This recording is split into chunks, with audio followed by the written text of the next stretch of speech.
Alright, the bitch is out of there. No matter what you do, I think it's going to be a pain in the ass.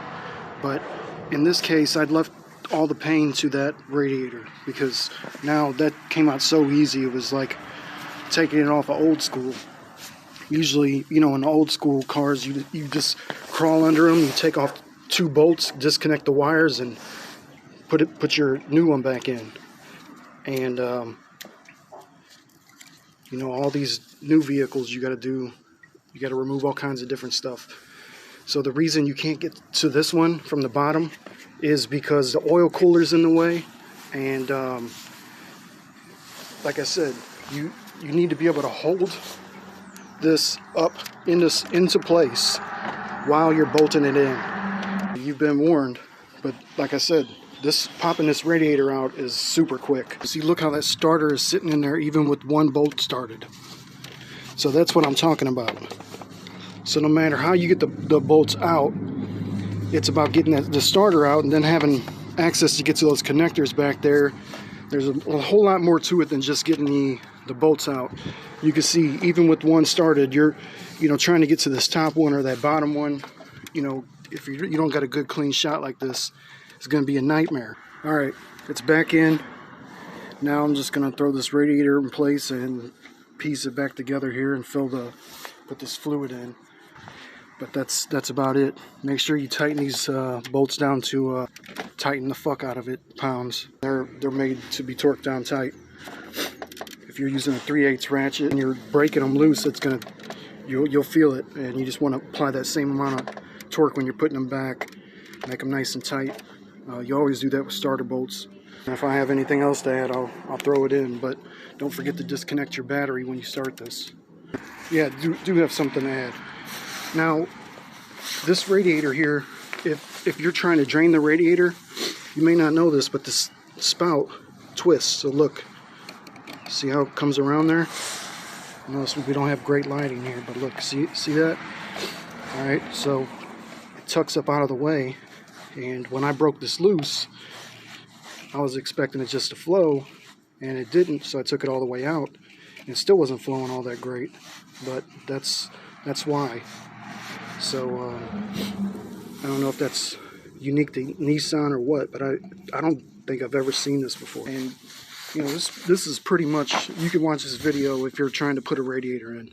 So all I'm gonna do is take this thing right now. We got 1 solid unit. Like I said, all our connections are lower radiator hose, top radiator hose, and fan connector. So when we're putting this in, we just want to be careful not to hit our evaporator or condenser. And you see I'm doing it with 1 hand, but it goes right back in. There's a lot of room to work here, surprisingly. This should go back into place pretty easy. Last thing I'll add is I never work without cardboard. Keep cardboard. Why? If you're getting under a car, this is what you use. I'll tell you more about it later, because I could talk all day about how useful cardboard is, but I do not do work without cardboard. This is a tool that I have with me every day. But put your cardboard up against your radiator when you're working up against it, or your condenser, to prevent damage. In this case, I didn't do it. I had so much room, and I'm just, I'm experienced, but I could still screw up too, and I really should have put a piece of cardboard, but I didn't. So, if you're learning or whatever, you just want to be careful. Cardboard when you're working up against the radiator or condenser.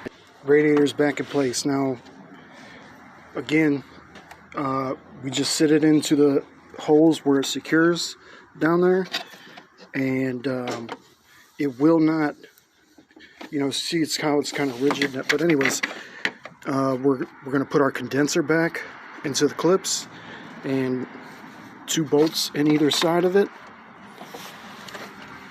and then that's it.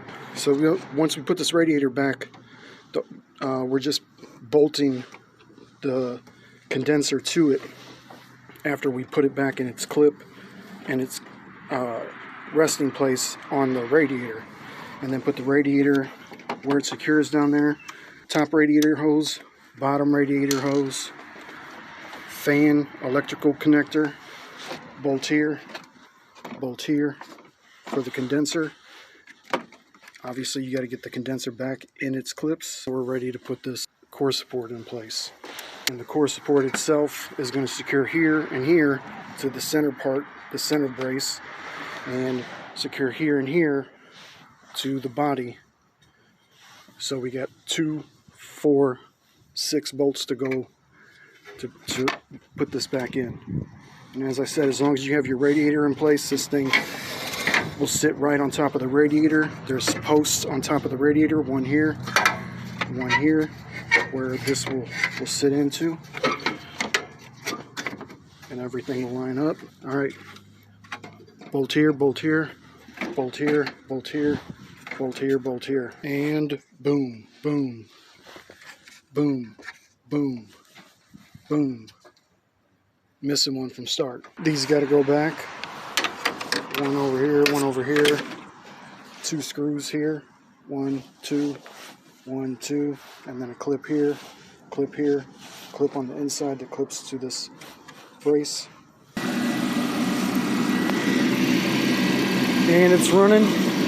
Everything's back together here. I'm waiting to see no bubbles here. I don't see a bleeder valve, so I don't know how else to get the air out of the system. If you have any questions, throw them in the comments.